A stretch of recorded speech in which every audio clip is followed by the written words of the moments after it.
All right, let's cut straight to it. At exactly 9:17 on a wet Tuesday morning in Chicago, Beckett Shaw had 47 seconds to pull off what he always pulled off, or watch $4.2 million walk out the door in a pair of very expensive Italian loafers. He wasn't sweating it. Beckett Shaw always found a way. Always. Right up until that Tuesday. But we'll get to that part. The obstacle had a name. Auburn hair twisted into a knot so tight it looked load-bearing.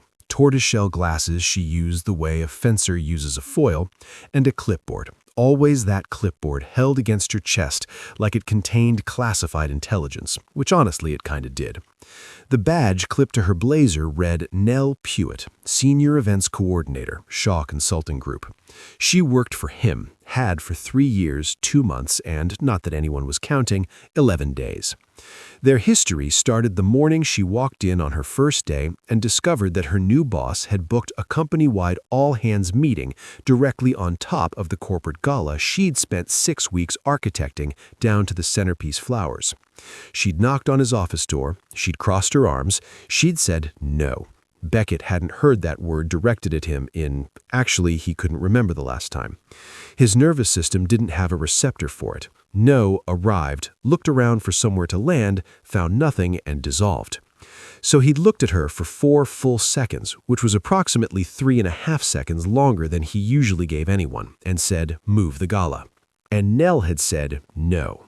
Something had shifted in Beckett's brain at that moment, something he still hadn't fully diagnosed. He'd smiled, I know. I didn't know what to do with that information either. Back to 9:17, because time was genuinely running out. The man waiting in the 18th floor conference room was Randall Voss, 69 years old, 2 decades running one of the Midwest's largest real estate development firms, and absolutely not the kind of man you kept waiting. The contract on the table was a gala dinner for 200 people 3 weeks out, and it was supposed to cement a deal that Beckett had been working for 8 months. Was supposed to. The venue had called at 8 a.m. Kitchen fire, gone, finished, unusable.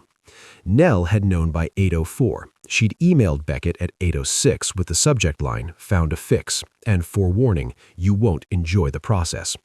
Beckett had not opened the email. He didn't read emails that came with disclaimers, which is how he ended up at 9:17 rounding the corner toward the conference room and finding Nell standing squarely in front of the door, clipboard up, chin level, expression broadcasting one very clear message. I have information you need, and the price is 60 seconds of your attention. He stopped. They were close enough that he could see the small ink smudge on her left thumb, which meant she'd been writing by hand, which meant she'd been at this since before the email. Step aside, Puit. Did you read my email? No. Then I can't let you in there. She said she can't let him in there, into his own conference room. His name is literally on the building's lease. Take a breath. I had to. Beckett's internal irritation scale, which ran from 1 to 10, and which very few people had ever pushed past a 6, ticked to 9. 30 seconds, go. It's a 60-second situation minimum. Anything less, and you walk in uninformed. Randall Voss asks about the venue in the first 5 minutes, and you have no answer. She tilted her head exactly 1 degree. Your call. He looked at her. She looked back, perfectly still. She'd have made an exceptional poker player. Outside the floor-to-ceiling windows, Chicago was delivering one of its signature November performances. Gray sky, sideways rain, the kind of weather that felt like the city was personally commenting on your morning. Beckett exhaled through his nose. Talk. And that right there was the moment everything started. Nell's solution was clean, fast, and engineered to cost him something. He'd come to recognize that quality in her work, functional genius wrapped in a quiet toll. The Harwick is available, she said, reading without looking up. Grand ballroom seats 250. Full catering staff already on contract. Event director says she can turn it around. That's the solution. He frowned. That's fine. I haven't finished. She turned a page. The event director at the Harwick is Diane Voss. A beat. Voss, Beckett said, Randall Voss's ex-wife. Nell lowered the clipboard and looked at him over her glasses with the composed expression of someone who'd known this punchline for 2 hours and been patiently waiting to deliver it. They divorced amicably, apparently, on good terms. But she will 100% tell him you called, which means Randall Voss will know that you lost your venue this morning and that you scrambled. She paused, one beat for effect. I did mention you should read the email. You catching all of this? Because I want to make sure you're fully appreciating what's happening here. Beckett was quiet for 4 seconds. That was his thing. 4 seconds of complete stillness before he responded to anything he didn't like. His executive coach had once told him it made him seem intimidating. Nell, in 3 years, had never once looked intimidated. Why didn't you call her yourself? Diane Voss wants to speak with the principal, specifically asked. Nell unclipped a sheet. Bored, and held it out. Her direct line. You have 12 minutes before Randall Voss starts wondering why the pre-meeting coffee hasn't turned into an actual meeting. The only version of this that works is if the venue is confirmed before you sit down. Beckett looked at the paper, looked at Nell. Puit Shaw, if I make this call, the deal closes. Correct. You're going to reference this moment every single time I don't read one of your emails. She appeared to weigh this sincerely. I'd say I'll stop after 6 months, but realistically, the next venue crisis will just reset the clock anyway. And here's the part I need you to pay attention to, because right there, in a carpeted hallway on the 18th floor, 40 seconds from a meeting that could define his quarter, Beckett Shaw had a thought that had nothing to do with the Harwick Hotel or Diane Voss or $4.2 million. He was standing close enough to Nell Puit to notice that she smelled like Earl Grey and printer ink, that she'd already mapped every objection he was going to raise, and that she was watching him with those eyes that were simultaneously exasperated and completely unbothered. And he thought, when did she get so impossible to argue with? He filed that question under not now. Spoiler, not now was doing a lot of heavy lifting. He took the sheet, made the call. Diane Voss was gracious, efficient, and spent exactly 19 minutes walking him through every Shaw Consulting event she'd been quietly passed over in the last 4 years. He listened to all of it, confirmed the ballroom. He walked into the conference room 8 minutes late. Randall Voss didn't mention the timing. The contract was initialed before noon. When Beckett came back out, the hallway was empty, but there was a yellow sticky note on his office door, centered with architectural precision. Told you. N. He stood there reading 2 words for longer than 2 words deserved. Then he peeled it off, folded it once, and slid it into the inside pocket of his jacket. Not the desk drawer, his jacket. Yeah, he didn't examine that choice either. But stay with me, because in about 48 hours, Nell Puit is going to hand in her resignation. She has an offer from a firm across town that actually reads her emails. And Beckett Shaw is about to find out what it feels like to want something he never thought to want until the exact moment it started walking away. Some things can't be fixed with a phone call, and he's going to have to figure out what to do about that.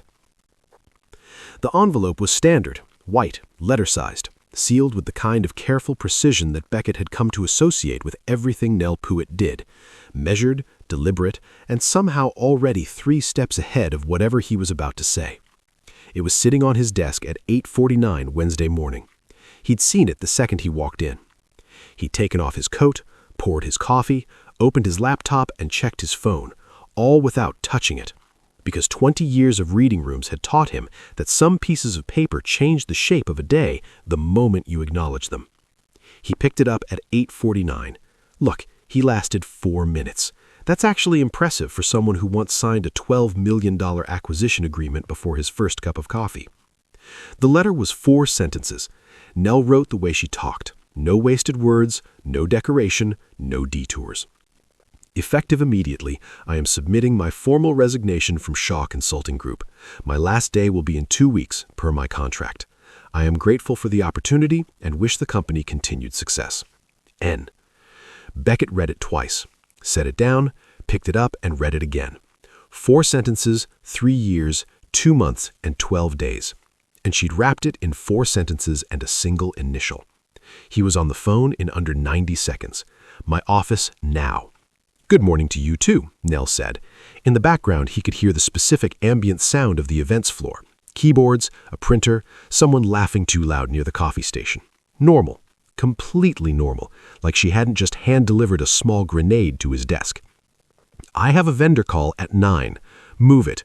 I can't move it. I scheduled it 3 weeks ago, and unlike some people in this building, I don't cancel things I've already confirmed. A pause that was doing a lot of work. I'll come up at 9:30. She hung up. She hung up on him. I want you to sit with that for a second. Beckett looked at his phone, then at the letter, then at his phone again. 9:30 was 41 minutes. He spent 38 of them doing work, which he was very good at, and approximately 3 of them not thinking about the letter, which he was considerably less good at. She knocked at 9:31, 1 minute late. Puit Shaw, who had never once been late to anything in 3 years. 1 minute late was either an accident or a statement. Beckett had learned to assume everything she did was intentional until proven otherwise. "Sit down," he said without looking up at his screen. "I'd rather stand. This isn't going to take long." He looked up. She was in the doorway, the same blazer as yesterday, clipboard absent for once, which somehow made her look more serious, not less. Her expression was the one he privately categorized as resolved. Chin level, shoulders back, the particular stillness of someone who'd made a decision, sat with it long enough to be sure, and now simply delivering the news. Dunlap and Reeve? He knew the firm. Mid-sized, strong events division, good reputation. Not his level, but solid. They headhunted you? I applied. She said it evenly, no defensiveness. 3 months ago. 3 months. While she was running his events calendar, managing his vendors, blocking conference room doors on his behalf. She'd been interviewing somewhere else for 3 months? Beckett kept his expression neutral, with the practiced ease of someone who'd negotiated in rooms where showing your hand cost millions. What are they offering? That's not really relevant. It's completely relevant. Tell me the number and I'll beat it. Something shifted in her face. Not surprise exactly, more like the quiet recognition that a conversation was going exactly where she'd expected it to go. Beckett, name the number. It's not about the number. He waited. She exhaled once, the way people do when they've rehearsed a conversation, but the other person keeps skipping lines. I've been the senior events coordinator here for 3 years. I've restructured the entire vendor network, brought in 2 national accounts on my own initiative, and personally saved a $4.2 million contract yesterday using a solution I'd had ready since 8 in the morning. Because you don't read your emails. She said it without heat, just facts. Dunlap and Reeve is offering me a director position. The room was quiet for a moment. Oh, there it is. Beckett looked at her steadily. You want a promotion? I wanted one about 14 months ago. This is me having run out of patience. And there's the second thing. I told you she was 3 steps ahead. To his credit, and I say credit loosely because what he did next was equal parts smart and completely self-interested, Beckett didn't argue. He didn't negotiate immediately. He didn't do the thing where executives talk around a problem for 20 minutes before addressing it. He said, "What would the title be?" Nell blinked. Just once, barely perceptible. Director of Events and Client Experience, and the reporting structure direct to their COO. Here you'd report directly to me. He said it like it was a data point, not a pitch. Same level with the actual title and the salary adjustment to match it. Yes. She looked at him the way she always looked at him when he surprised her, like she was running a quick internal audit to determine whether this was genuine or tactical. With Beckett Shaw, the answer was usually both. You'd have to create the position, she said. It doesn't exist. I'm aware. I'd create it. By when? End of the week. Another audit. He could practically see it happening. Why? And here, Beckett Shaw did something he almost never did in a professional context. He answered the question directly, without spin, without strategy wrapped around the outside of it. He said, "Because you're the best person in this building," he said, "and I should have said that 14 months ago, instead of assuming you'd wait." The silence that followed that sentence was the loudest thing that had happened on the 18th floor in a very long time. And between us, Nell Puit had prepared for a lot of possible versions of this conversation. That particular version was not among them. She didn't say anything for a full 4 seconds, which meant Beckett realized with some amusement that she'd picked up his habit. "I'm not withdrawing my application at Dunlap and Reeve," she said finally, "not until I see the offer in writing." "That's fair. And I want input on the position's scope, not just the title change." "Also fair. And you have to start reading my emails." He almost smiled. "Let's not get unreasonable, Beckett." "Fine." A beat. The ones marked urgent. Nell studied him for a long moment, the way she studied event floor plans and vendor contracts, looking for the gap, the thing that didn't add up. Whatever she found or didn't find, she kept to herself. "End of the week," she said, "in writing." You'll have it by Thursday." She nodded once, turned toward the door, then stopped with her hand on the frame. Didn't turn around fully, just enough. "For what it's worth," she said it really wasn't about the money. "I know," Beckett said. She left. He looked at the resignation letter still sitting on the corner of his desk. Then he picked up his phone and called his head of HR. He had a position to build from scratch by Thursday. And somewhere in the back of his mind, in the same place where he'd filed the jacket pocket sticky note and the 4-second pauses and the Earl Grey and printer ink, something was shifting into a new configuration. He didn't look at it directly, not yet, but it was there. What Beckett didn't know, what he had absolutely no way of knowing as he drafted job description bullet points at 10 in the morning, was that Nell had already called Dunlap and Reeve from the elevator on her way back down to the events floor. She'd told them she needed until Friday. They had said fine. She hung up and stood in the elevator for a moment, watching the floor numbers descend, thinking about 4 sentences she hadn't expected, delivered without a single wasted word. "You're the best person in this building, and I should have said that 14 months ago, instead of assuming you'd wait." The silence that followed that sentence was the loudest thing that had happened on the 18th floor in a very long time. And between us, Nell Puit had prepared for a lot of possible versions of this conversation. That particular version was not among them. She didn't say anything for a full 4 seconds, which meant Beckett realized with some amusement that she'd picked up his habit. "I'm not withdrawing my application at Dunlap and Reeve," she said finally, "not until I see the offer in writing." "That's fair. And I want input on the position's scope, not just a title change." "Also fair. And you have to start reading my emails." He almost smiled. "Let's not get unreasonable, Beckett." "Fine." A beat. The ones marked urgent. Nell studied him for a long moment, the way she studied event floor plans and vendor contracts, looking for the gap, the thing that didn't add up. Whatever she found, or didn't find, she kept to herself. "End of the week," she said. "In writing. You'll have it by Thursday." She nodded once, turned toward the door, then stopped with her hand on the frame. Didn't turn around fully, just enough. "For what it's worth," she said it really wasn't about the money. "I know," Beckett said. She left. He looked at the resignation letter still sitting on the corner of his desk. Then he picked up his phone and called his head of HR. He had a position to build from scratch by Thursday. And somewhere in the back of his mind, in the same place where he'd filed the jacket pocket sticky note and the 4-second pauses and the Earl Grey and printer ink, something was shifting into a new configuration. He didn't look at it directly, not yet, but it was there. What Beckett didn't know, what he had absolutely no way of knowing as he drafted job description bullet points at 10 in the morning, was that Nell had already called Dunlap and Reeve from the elevator on her way back down to the events floor. She'd told them she needed until Friday. They'd said fine. She hung up and stood in the elevator for a moment, watching the floor numbers descend, thinking about 4 sentences she hadn't expected, delivered without a single wasted word. "You're the best person in this building, and I should have said that 14 months ago, instead of assuming you'd wait." Nell Puit stepped out, tucked her phone into her pocket, and went back to work. She didn't examine it either. But I saw her face in that elevator, and I'm telling you, the resignation letter was the least interesting thing that happened today. The offer arrived Thursday at 2:14 p.m., not emailed, not sent through HR with a cover note and a handshake emoji.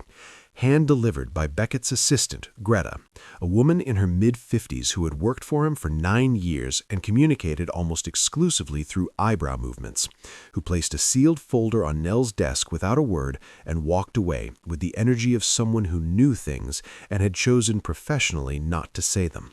Nell looked at the folder. The folder looked back. I'll be honest with you, she held out for 6 whole minutes before opening it. That's either remarkable self-control or the best performance of casual indifference I've ever witnessed. Probably both. The offer was real. It was everything she'd outlined.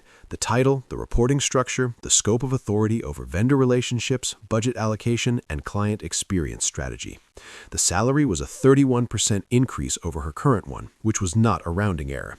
She read it twice, checked the math, read it again, and then she turned to the last page. There was a handwritten note clipped to it. 3 lines. Beckett's handwriting.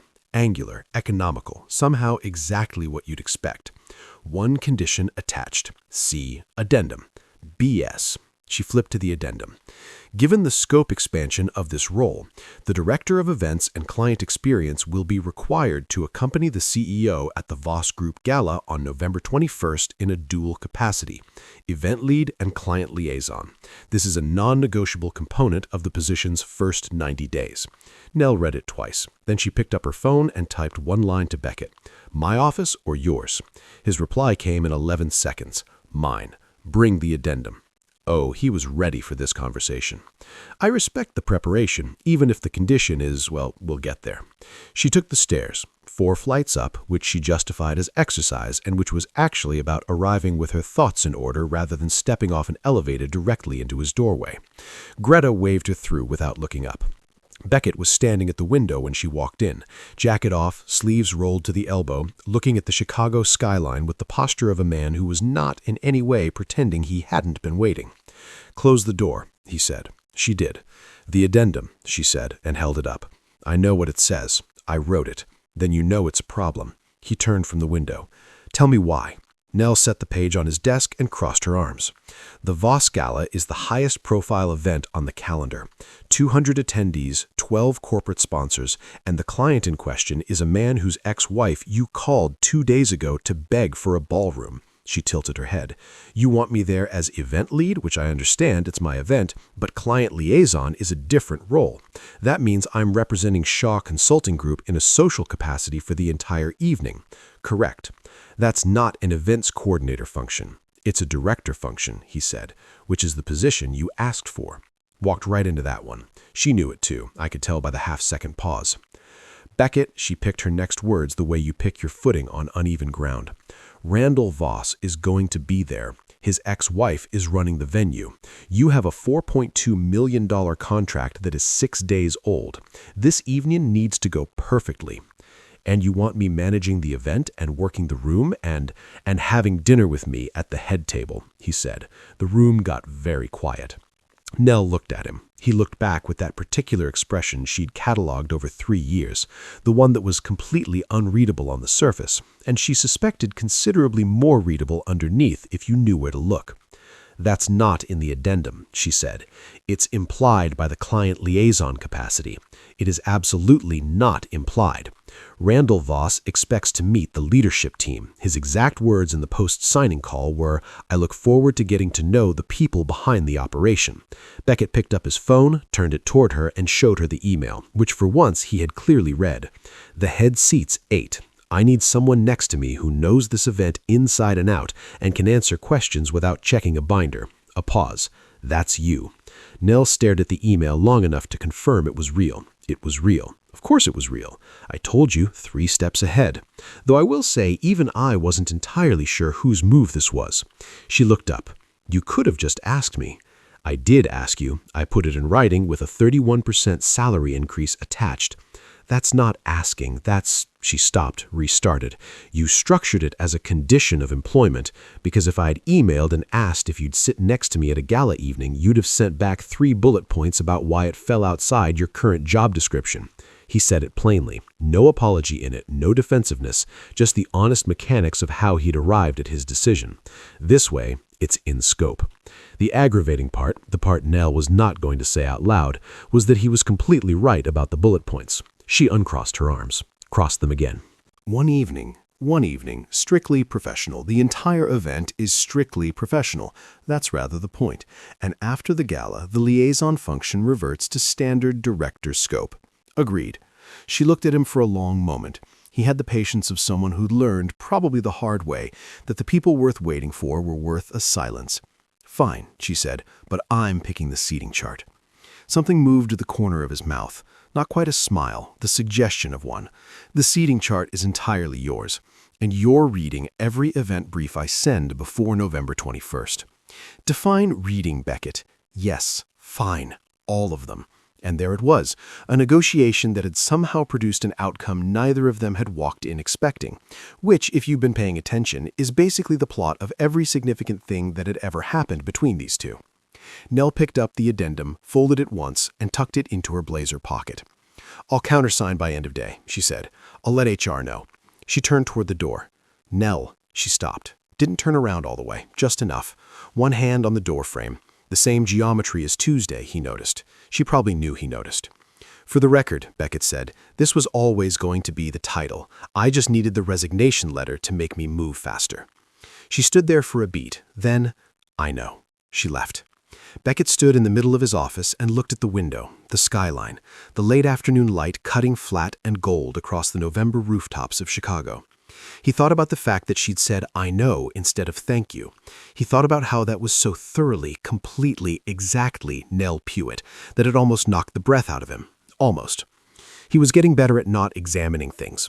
The problem, and this is the part I really need you to hold on to, is that November 21st was 6 days away, and 6 days of planning a gala together in close quarters under pressure was a very specific kind of situation, the kind that had a way of making things that were filed under not now considerably harder to ignore. Beckett Shaw had never heard the word no. He was about to discover there was something much more complicated than no, something that sounded a lot like yes, but required him to actually deserve it first.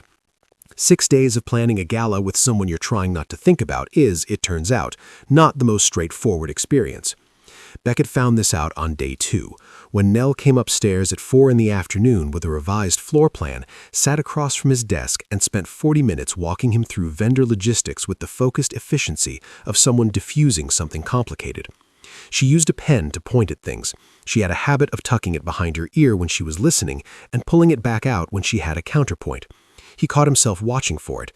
He noticed he was watching for it and immediately redirected his attention to the floor plan, which is the correct professional response. I'm just telling you what happened. By day 4, she was coming up twice a day. By day 5, she'd started leaving the clipboard downstairs and just bringing her notes, loose pages organized in a system only she fully understood, which she navigated with the casual confidence of a cartographer reading her own maps. On day 5, late when the floor had mostly emptied and the building had gone quiet in that particular way that Chicago offices do after 7 p.m., she'd stayed to finalize the seating chart, and they'd ordered takeout from the Thai place 2 blocks north without either of them suggesting it. It had just happened.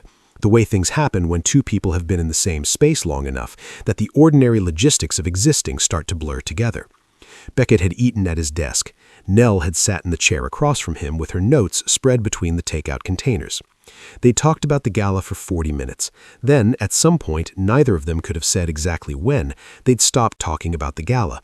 He'd asked her how she'd gotten into event planning. She'd asked him how he'd built the firm. He told her about the first 3 years, the clients he'd almost lost, the one he actually did lose, and what it had cost him. She told him about the job before this one, the one where she'd done everything right and it still hadn't been enough, and how that had recalibrated something in her understanding of what enough actually meant. It was the kind of conversation that doesn't announce itself as significant, it just moves through you quietly and leaves things rearranged. At 9:15, Nell had gathered her notes, stacked her takeout containers, and said goodnight with the same even composure she brought to everything. She was halfway to the elevator before Beckett realized the office felt notably different when she wasn't in it. He'd stayed another hour alone and hadn't done much work. I'm not going to tell you what he was thinking about. You already know.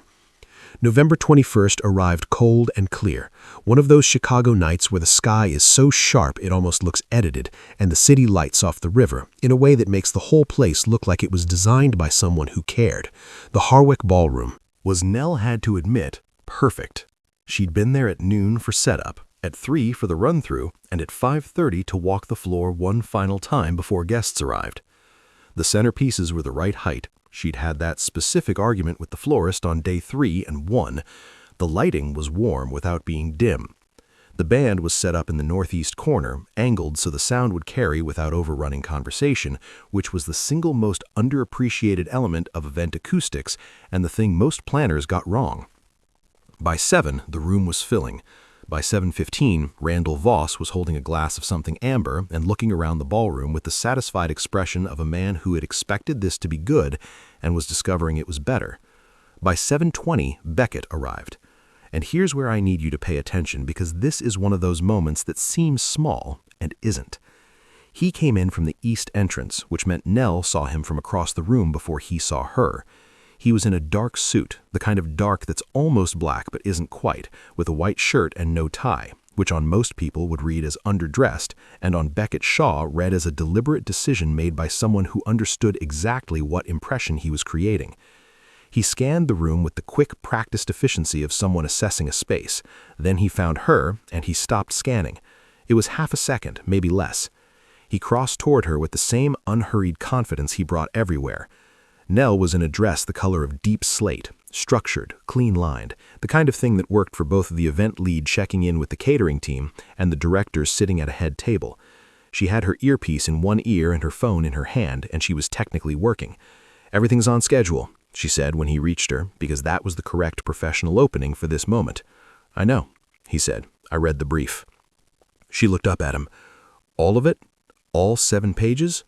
A beat. The note about the northeast speaker angle was particularly thorough. "I will not confirm or deny whether Nell Puit almost smiled at that.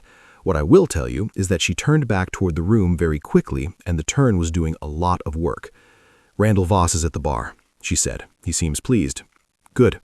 Beckett fell into step beside her as she did a slow circuit of the room, the natural orbit of someone checking that everything was where it was supposed to be.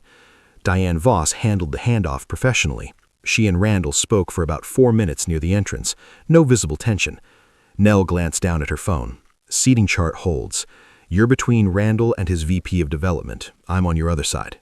"I know. I approved the chart." "You approved it in 30 seconds without reading it." "I read the first 3 names and inferred the rest was fine." "That is not reading the chart, Beckett.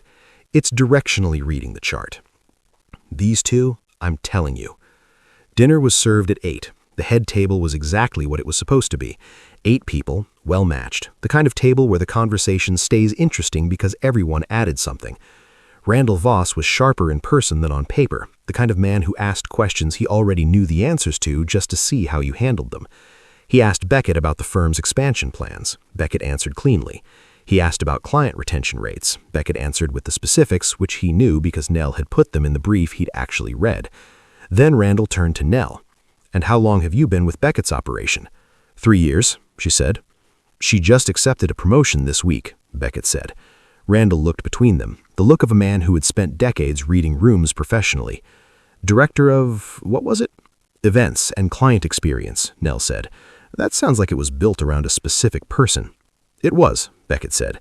Nell did not look at him. She looked at Randall Voss and said evenly, "The firm needed the infrastructure to match its growth trajectory. The role reflects that."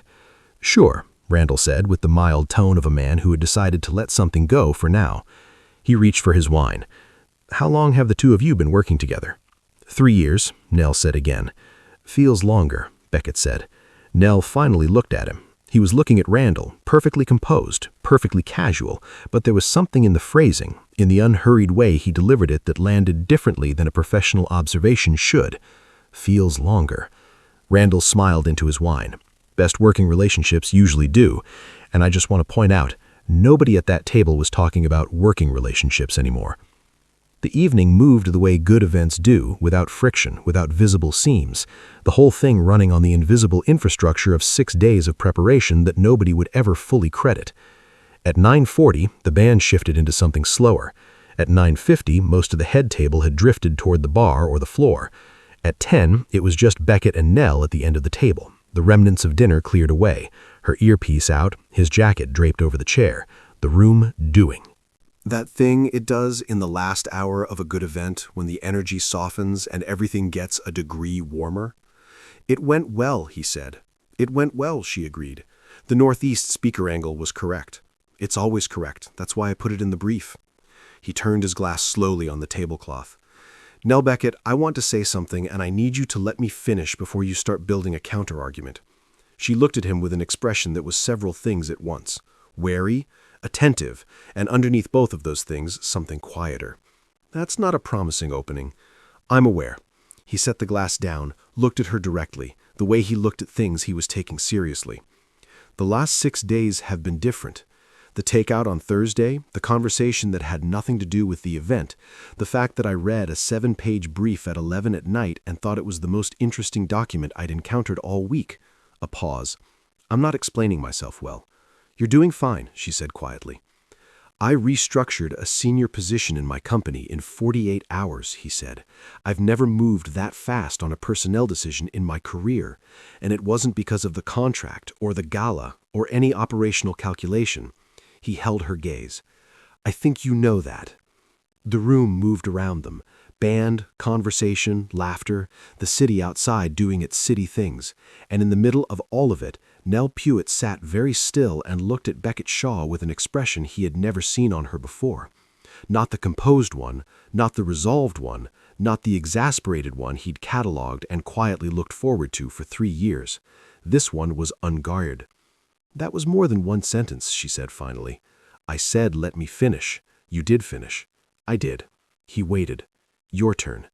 She looked at the table, looked at the room, looked back at him. "I stayed in this job for 3 years, Beckett. I had other offers before Dunlap and Reeves. I didn't take them." He was quiet. "I told myself it was because the work was good," she said. "The clients, the growth, the scope." She paused. "I was mostly telling myself the truth. Mostly." A single word rearranged everything. Beckett looked at her for a long moment. 4 seconds, his trademark. Except this time it didn't feel like stillness before a response. It felt like someone making sure they were reading something right before they acted on it. He reached across the table and turned her clipboard, which had appeared at some point because she was Nell and the clipboard always appeared, face down, gently, deliberately. "Off the clock," he said.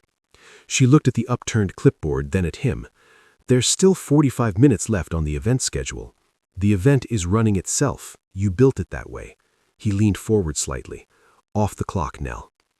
And here is where I will exercise some discretion, because what happened next was the kind of thing that belongs to the two people it happened to.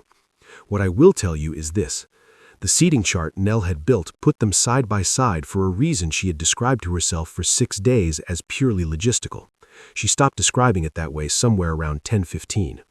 And Beckett Shaw, the man who had never once in his professional life failed to get what he wanted, sat at a table in a ballroom he almost lost, next to a woman who had once told him no in his own doorway, and understood clearly and completely that whatever happened next was going to require something entirely new from him.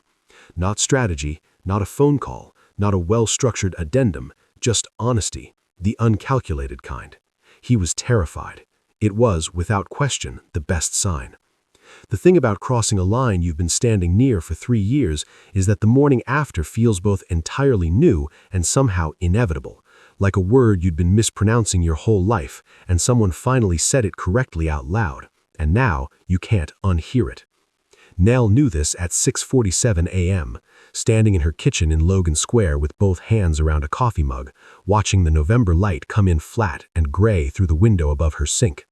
She'd taken a cab home at 11:15 a.m., alone, which had been the right call, the careful call, the call made by the part of her brain that had spent 3 years being the most measured person in any room she walked into. Beckett had stood with her at the Harwick's entrance while the valet brought the cab around. He hadn't pushed. He wasn't a pusher, which was, she was aware, somewhat ironic given his general relationship with getting what he wanted. But there was a difference, she'd learned, between a man who took things and a man who wanted you to choose. He'd said, "I'll see you Monday." She'd said Monday. And that was the whole of it.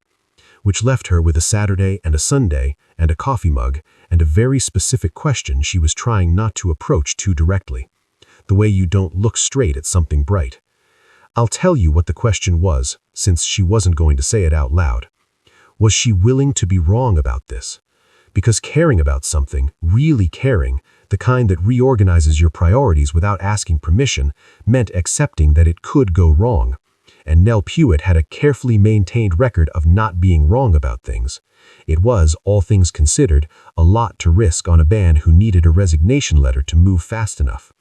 Her phone buzzed at 7:03. Not Beckett, her friend Adrian, who had been her college roommate, her emergency contact, and her most reliable source of unsolicited perspective for the better part of 15 years. The text said, "How was the gala? And before you say professionally successful, I want the actual version." Nell looked at the message for a moment. Then she typed, "Can you do brunch?" Adrian's reply came in 4 seconds. "I'm already putting on shoes." The brunch place on Milwaukee Avenue was loud in the specific way of Saturday mornings, the particular noise of a city collectively recovering from a week and rewarding itself with eggs. Adrian arrived 7 minutes after Nell, unwound a scarf the color of traffic cones, and sat down with the focused attention of someone who had correctly identified that this conversation was going to require her full presence. "Talk," she said. So Nell talked. Not everything. She wasn't built for everything, and Adrian knew that, which was part of why she'd been the emergency contact for 15 years. But enough. The 6 days of briefings that turned into takeout, that turned into a conversation that had nothing to do with work. The addendum, the gala, the clipboard turned face down mostly. Adrian listened without interrupting, which was a skill she deployed selectively and which meant she understood this was serious. When Nell finished, Adrian picked up her coffee, took a slow sip, and said, "You've been in love with this man for at least a year. That's a significant overstatement, is it? I've been aware of him the situation is professionally complicated, and I've been appropriately—" Nell cautious about Nell. She stopped. Adrian looked at her with the particular patience of someone who had watched this person navigate every complicated thing in her life with extraordinary competence and was now watching her apply that same competence to the one area where it genuinely didn't help. "You stayed in that job for 3 years," Adrian said. "You had 2 other offers. You're the most strategically clear-headed person I know, and you made a decision that by your own framework didn't make sense." She set down her cup. People don't do that for a title and a salary range. The eggs arrived. Neither of them immediately touched them. "He's my boss," Nell said. "He created a director position in 48 hours. That's exactly what makes it complicated, the power dynamic. The man turned your clipboard face down and told you to go off the clock." Adrian picked up her fork. "That's not a power move. That's someone asking to talk to you, not the employee." She pointed the fork with the gentle authority of someone making a closing argument. "The question isn't whether it's complicated. Everything worth having is complicated. The question is whether you're going to let the complicated part be the reason you don't find out." Nell looked out the window at Milwaukee Avenue, the Saturday foot traffic, the coffee cups, the city going about its weekend business. She thought about "feels longer" and "mostly" and a sticky note folded into a jacket pocket. "He's never had to work for anything," she said, quieter now, "until you." She didn't answer that, but she didn't argue with it either, and that, between us, was basically the whole answer. She was back in her apartment by noon. She made a second coffee, changed out of brunch clothes, sat on the couch with her laptop, and genuinely intended to spend Saturday afternoon doing the kind of productive, grounded, self-sufficient things she did on Saturdays. She lasted 40 minutes. Then her phone rang. Not a text, an actual call, which in 2024 meant either an emergency or something someone had decided was too important for a screen keyboard. And the name on the screen was not Beckett, it was Randall Voss. "Okay, I need you to stay with me here because this is the part where the story shifts," she answered. "Mr. Voss, Miss Puit." His voice was the same as last night, measured, warm in the particular way of someone who'd earned their warmth rather than been born with it. "I hope I'm not catching you at a bad time." Not at all. She was already sitting up straighter. "I'll be direct," he said, which she appreciated. "I've been in this business long enough to recognize when someone is exceptional at their work. Last night was the best-run corporate event I've attended in a decade. The details, the timing, the room, that was yours. Thank you. I'm also perceptive enough to recognize when someone has recently stepped into a new role." A pause. "I had a call this morning with my daughter." Nell went still. "Diane tells me the booking for the Harwick came in Wednesday morning, 2 days before the event." His tone was not accusatory. It was the tone of a man connecting dots he found interesting, which means something fell through and someone fixed it very quickly and very well. "We had a venue change," Nell said carefully. "We resolved it in 48 hours without it affecting anything visible." He paused again, and she could hear the specific quality of silence from a man who was deciding how direct to be. "Ms. Puit, I run a real estate development operation that produces approximately 30 events per year. Client dinners, investor presentations, groundbreakings, 2 major annual galas. My current events director is retiring in February." Another pause. I wonder if you'd be willing to have a conversation. The apartment was very quiet. Nell stood up. She didn't decide to, her body just made the call, and walked to the window and looked at the street below. "Mr. Voss," she said, "I appreciate this enormously. Genuinely." She chose the next words with the care of someone who understood exactly what they were costing her. "I'd need to think about it." "Of course, take a few days." A slight warmth in his voice, the sound of someone who respected a considered answer more than a fast one. "I should mention the role would be Chicago-based, and the scope is significant. You'd essentially be building the infrastructure from scratch." Building the infrastructure from scratch. The exact phrase she'd used to describe her own work at Shaw Consulting. The work she'd done without the title for 14 months. "I'll be in touch by Wednesday," she said. "I look forward to it." She hung up, stood at the window. Her first thought, clear and immediate and completely inconvenient, was, "I need to tell Beckett." Not HR, not a lawyer, not Adrian, Beckett. Which told her something. It told her a lot, actually, but this was not the moment to examine it because her phone was already in her hand and she was already pulling up his name, and she needed to call him before the careful, measured, appropriately cautious part of her brain caught up and talked her into a bullet-pointed email instead. He picked up on the second ring. "Now, I need to tell you something," she said.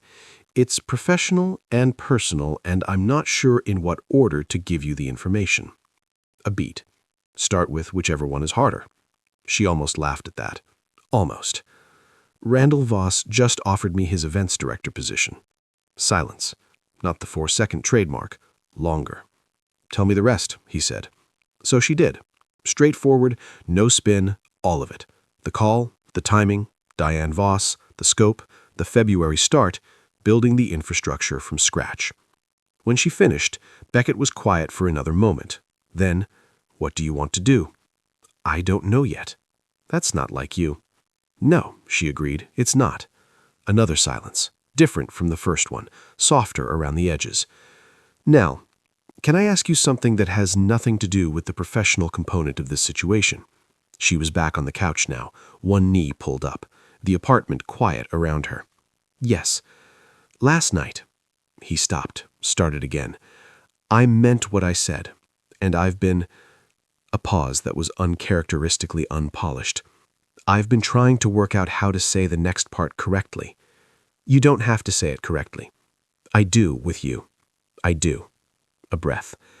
"I don't want you to take the Voss position because it would mean losing you from the firm. That's true, and I'm aware of how it sounds, but it's not the reason I'm saying it." His voice was even, unhurried, the same register he used for things he meant all the way down. "I want you to stay because I'd like to find out what this is, what we are, without a resignation letter or an addendum or a $4.2 million contract in the middle of it." A beat. Just without all the structure for once. Nell looked at the ceiling. Beckett Shaw, who always had a framework for everything, was asking her for something unstructured. She understood precisely what that cost him. "You read a 7-page brief at 11 at night," she said. "I did." "You put a sticky note in your jacket pocket." A pause. "You knew about that?" "Greta told me. She tells me everything. She's been doing it for 2 years." Nell let that land.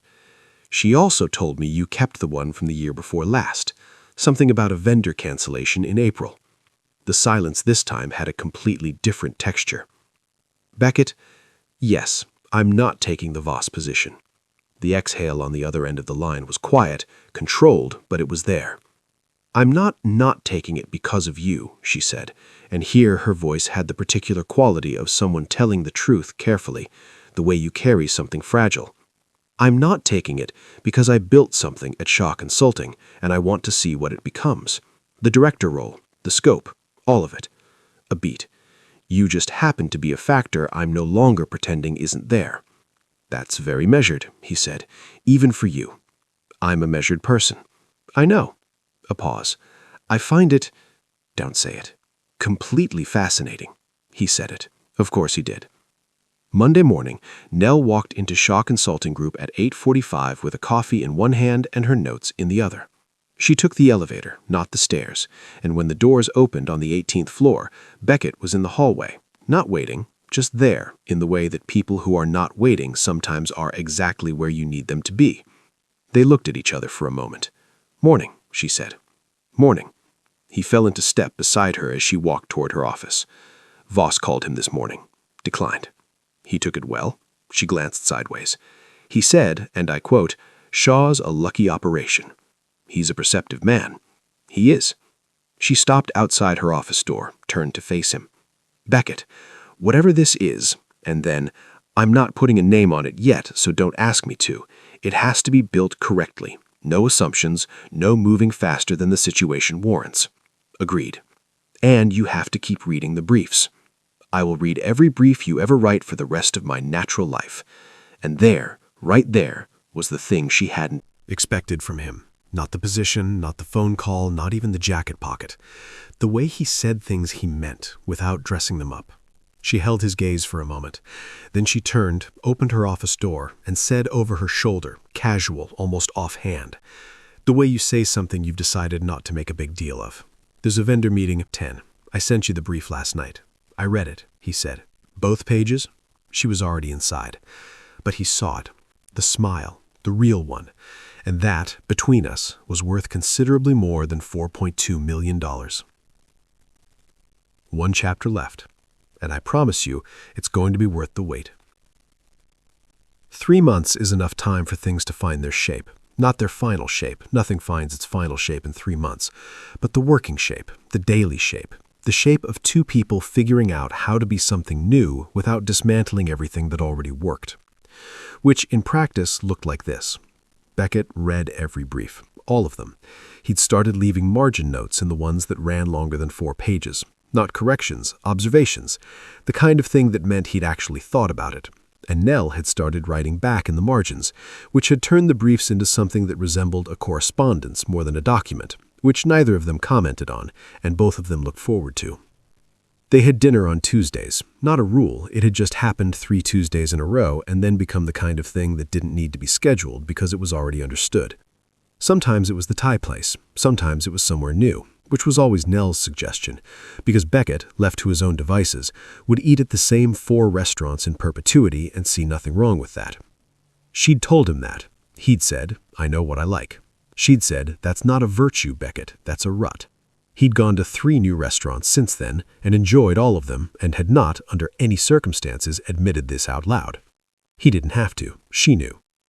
Greta told her the thing between them had a name now. Not a formal announced name, not a conversation that started with, "So what are we?" but the quieter kind of naming that happens when you stop pretending you'd act the same way about anyone else. When his name in her phone stopped feeling like a professional contact and started feeling like something she reached for when she walked into a room and he reoriented toward her without deciding. That kind of name. The office navigated it with the collective tact of people who had watched this develop for considerably longer than 3 months and were now exercising the professional courtesy of pretending they hadn't. Greta had said nothing, which meant she approved. The events team had said nothing, which meant they'd already processed it. The only person who'd said anything at all was Marcus Webb, Beckett's head of strategy, a man who expressed affection primarily through extremely dry observations, who had walked past Beckett's office one Tuesday evening, looked at the takeout containers and the margin-noted briefs spread across the desk and said, "Finally," on his way to the elevator. That was November, December, February. And then it was the second week of February, and something happened that had nothing to do with work. It started with a Saturday. Nell had mentioned 3 weeks earlier that she'd never been to the Art Institute's new contemporary wing, not because she wasn't interested, but because she had the specific habit of putting things she wanted to do on a list she'd got to eventually, which was a polite way of saying she was better at prioritizing other people's logistics than her own. Beckett had noted this. He had not said anything about it. On Saturday morning, her phone buzzed at 9:45. "Meet me at the Michigan Avenue entrance at 11 a.m. Dress for walking." She'd looked at the message for a moment. Then, "Is this a brief I should prepare for?" His reply, "No briefs. That's the point." He'd remembered a passing comment 3 weeks ago in the middle of a conversation about Q1 event projections. She hadn't made a thing of it. He'd filed it anyway. She was at the Michigan Avenue entrance at 10:58. He was already there. No jacket, just a dark wool coat. hands in his pockets, watching the Saturday crowd with the patient stillness of a man who was comfortable not doing anything for a few minutes, which she'd learned over 3 months was a version of him very few people saw. The version that existed outside of the 18th floor. She liked it considerably. "You remembered," she said. "I remember things you say." He said it like a fact, no embellishment. "Ready?" They spent 2 hours in the contemporary wing. Beckett had opinions about things she hadn't expected him to have opinions about.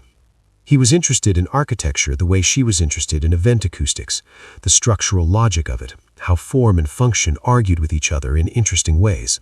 She told him a thing she'd never told anyone in a professional context, that she'd wanted to study design before she'd pivoted to hospitality management at 19, and that sometimes she could still feel the ghost of that decision when she walked into a well-built room. He'd listened He listened to the margin-noted briefs fully without preparing his response. Then he'd said, "The Harwick Ballroom, the Northeast speaker placement, that was a design decision, not a logistics one." And she'd looked at him and thought, "Oh, he actually sees it. There are people who look at you, and there are people who see you, and most people spend their whole lives mistaking one for the other." They had lunch at a place she'd chosen, knew not on his 4-restaurant rotation, and stayed 2 hours longer than either of them had planned. They talked about things that had nothing to do with work, and some things that tangentially did, and eventually the distinctions stopped mattering. Walking back up Michigan Avenue in the late afternoon, the February light doing that thing where it comes in low and turns everything briefly gold, Beckett had reached over and taken her hand, not a gesture with a preamble, not a question, just a decision, offered. She'd looked down at their hands, then up at him. He was looking forward at the street with the specific composure of a man who had done something that cost him something and was not going to pretend otherwise. She'd kept walking. She hadn't let go. And that, for the record, was the whole conversation. 3 days later, Tuesday, February 11th, which she would later be able to identify with complete accuracy because of what happened, they were in his office at 7 in the evening, not working late, exactly. The work had wrapped up an hour ago, but neither of them had left, and the takeout had arrived and the city outside was doing its February thing, and they were in the particular comfortable quiet of 2 people who had stopped needing to fill the silence. Nell was reading. Beckett was at his desk, but his screen had gone dark 20 minutes ago. She noticed. She didn't say anything. He got up and stood at the window. She recognized this. It was his thinking posture, the stance of someone working something out. She set down her book. "Say it." He turned, looked at her. The full version, the one that didn't have a professional filter over it. "I've been trying to figure out how to structure this.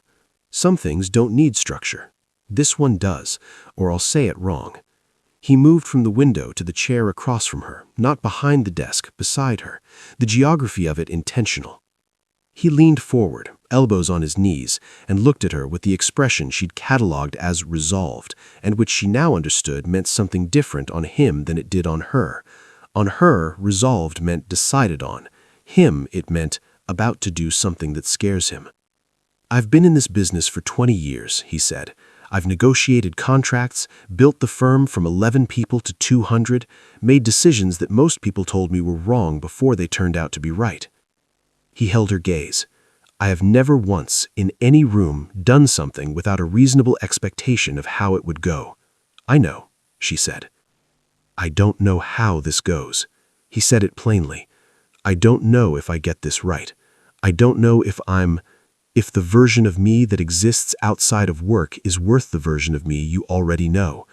I don't know if I move too fast or not fast enough, or if I'm going to do something that you file away as a data point against me." A pause. "I'm not good at not knowing." "No," she agreed gently. "You're not. But I'd rather not know with you than know exactly how everything goes with anyone else." He said it without flinching. That's the whole of it. The office was quiet.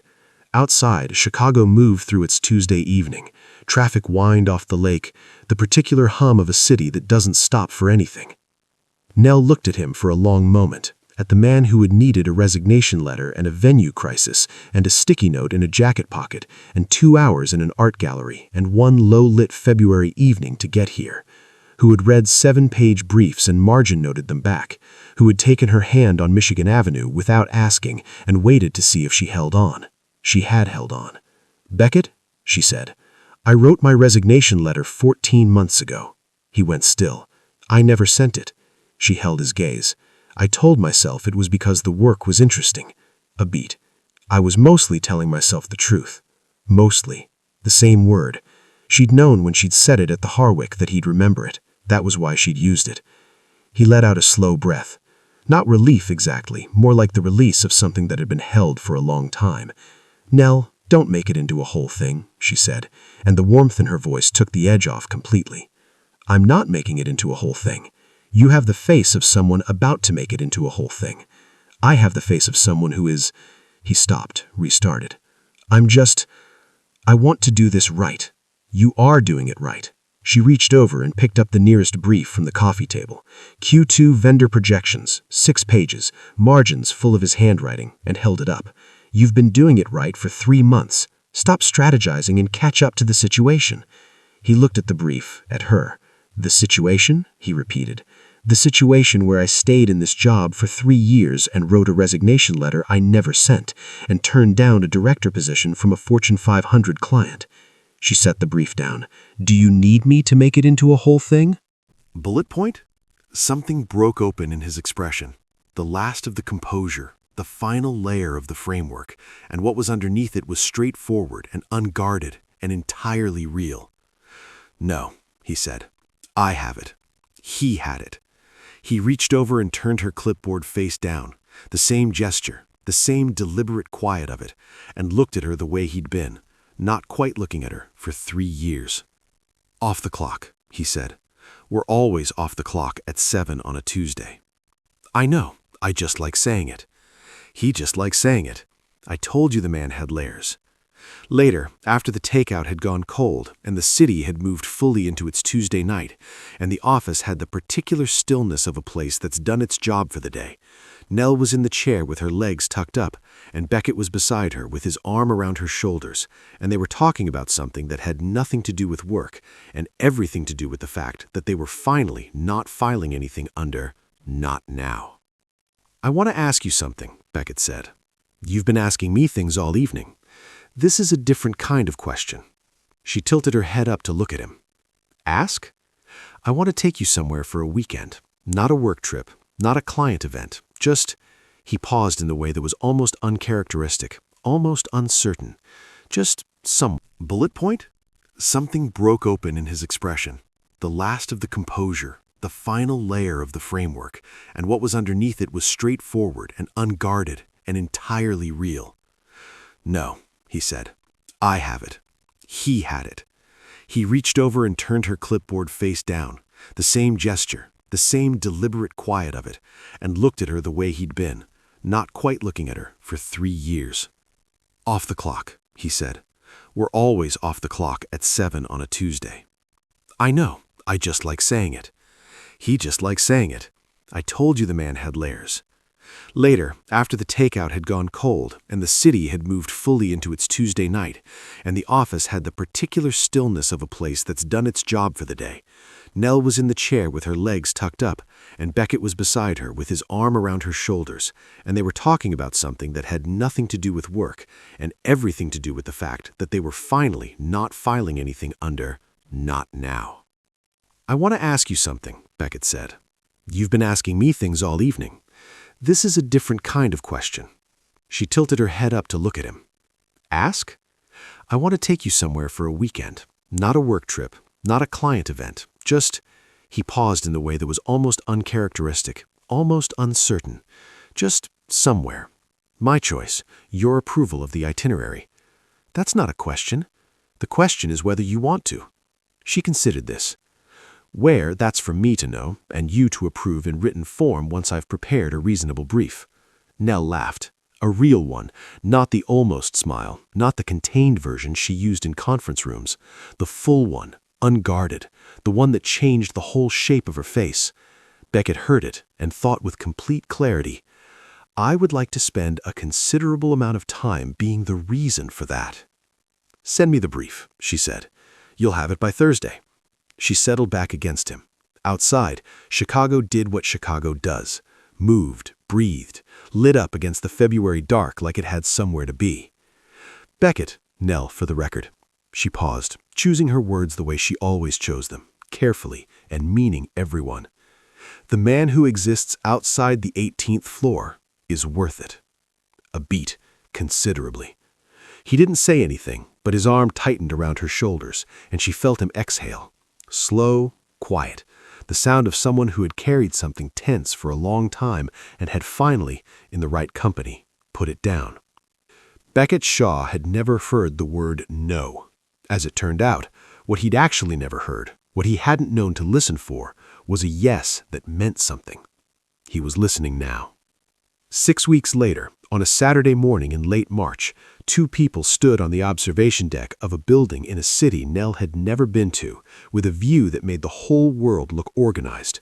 And she was reading a brief Beckett had written, 4 pages, margin notes already included because he'd answered his own questions before sending it. And he was watching her read it with the particular expression of a man who had stopped pretending he wasn't watching. She looked up. "You footnoted the restaurant reservations. I wanted you to have the full context." "You footnoted them, Beckett, with citations." "The second one has a specific menu note that I thought was relevant to your—" "You are the most structured human being I have ever met in my entire life." "You find it completely fascinating," he said. She looked at him over the brief. Then she tucked it under her arm, reached up and kissed him in the late March light, with the easy confidence of someone who had decided and was certain and wasn't filing anything anywhere. He kissed her back the same way. Below them, the city moved. Above them, the sky was the particular blue of a morning that intends to be a good day. The man who never heard no, turns out all he needed was someone who made him want to deserve yes. That's the whole story. And between us, it was worth every single minute. The end.